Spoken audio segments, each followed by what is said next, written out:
കാവാല മധു എഴുതിയ പൂച്ചയും എലിയും എന്ന ഒരു കൊച്ചു കവിതയാണ് ഇന്നത്തെ വീഡിയോയിൽ. പൂച്ചയും എലിയും.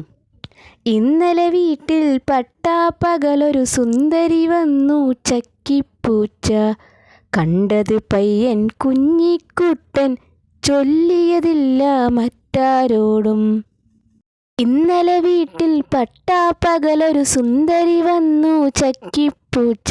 കണ്ടത് പയ്യൻ കുഞ്ഞിക്കുട്ടൻ, ചൊല്ലിയതില്ല മറ്റാരോടും. എലിയുടെ താവളമായൊരു തട്ടിൽ പുറമതിൽ ചക്കി ചാടിക്കയറി. എലിയുടെ താവളമായൊരു തട്ടിൽ പുറമതിൽ ചക്കി ചാടിക്കയറി.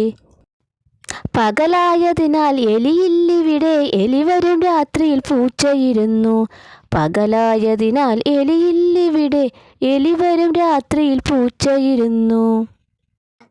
അമ്മ കിടക്കും പായിൽ കുഞ്ഞി കുട്ടനുറങ്ങാതന്നു കിടന്നു. അമ്മ കിടക്കും പായിൽ കുഞ്ഞി കുട്ടനുറങ്ങാതന്നു കിടന്നു.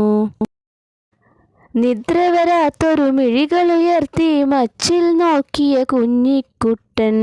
നിദ്ര വരാത്തൊരു മിഴികളുയർത്തി മച്ചിൽ നോക്കിയ കുഞ്ഞിക്കുട്ടൻ. ഞെട്ടിപ്പോയി തട്ടിൻ പുറത്തിൽ ശബ്ദം കേട്ട് എലിയുടെ തേങ്ങൽ. ഞെട്ടിപ്പോയി തട്ടിൻ പുറത്തിൽ ശബ്ദം കേട്ട് എലിയുടെ തേങ്ങൽ. കുഞ്ഞിക്കുട്ടൻ ചാടിക്കൂവി, അമ്മേ എലിയെ പൂച്ച പിടിച്ച്. കുഞ്ഞിക്കുട്ടൻ ചാടിക്കൂവി, അമ്മേ എലിയെ പൂച്ച പിടിച്ച്. പാട്ടെല്ലാവർക്കും ഇഷ്ടമായില്ലേ? വീഡിയോ ഇഷ്ടമായെങ്കിൽ വീഡിയോ ലൈക്ക് ചെയ്യുക, ഷെയർ ചെയ്യുക, ചാനൽ സബ്സ്ക്രൈബ് ചെയ്യാനും മറക്കരുത്. Thanks for watching.